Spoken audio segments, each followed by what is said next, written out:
পশ্চিমবঙ্গের নির্বাচনী প্রচারে মৎস্যমুখী ইস্যুতে নতুন মাত্রা যোগ করলেন প্রধানমন্ত্রী নরেন্দ্র মোদী। তৃণমূল কংগ্রেসের মাছ তত্ত্বকে নস্যাৎ করতে গিয়ে তার ভাষণের একটি বড় অংশ জুড়ে ছিল মৎস্য চাষ, মাছ উৎপাদন এবং মৎস্যজীবীদের উন্নয়ন। বৃহস্পতিবার পূর্বা মেদিনীপুর জেলার হলদিয়ায় আয়োজিত জনসভায় প্রায় ৩৩ মিনিটের ভাষণ দেন প্রধানমন্ত্রী। এর মধ্যে দফায় প্রায় ৫ মিনিট ধরে তিনি শুধু মাছ এবং মৎস্যচাষ নিয়েই কথা বলেন। প্রধানমন্ত্রীর দাবি, পশ্চিমবঙ্গে মাছের বিপুল চাহিদা থাকা সত্ত্বেও রাজ্য এখনও আত্মনির্ভর নয়। নিজেদের প্রয়োজন মেটাতে অন্য রাজ্য থেকে মাছ আনতে হচ্ছে।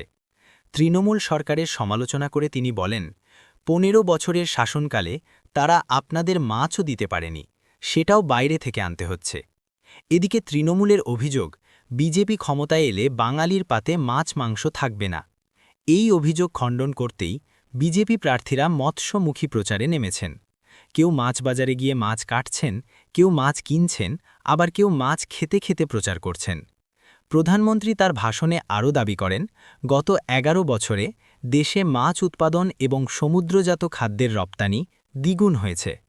তিনি বিহার এবং অসমের উদাহরণ তুলে ধরে বলেন, একসময় এই রাজ্যগুলিও অন্য রাজ্যের ওপর নির্ভরশীল ছিল, কিন্তু এখন তারা মৎস্য উৎপাদনে আত্মনির্ভর হয়ে উঠেছে এবং অন্য রাজ্যে মাছ রপ্তানি করছে।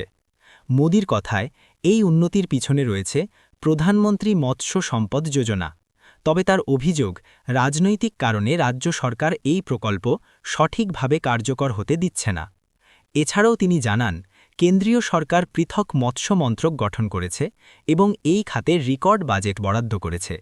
মোদির এই মন্তব্যকে ঘিরে রাজ্যের রাজনৈতিক মহলে নতুন করে শুরু হয়েছে তর্ক-বিতর্ক।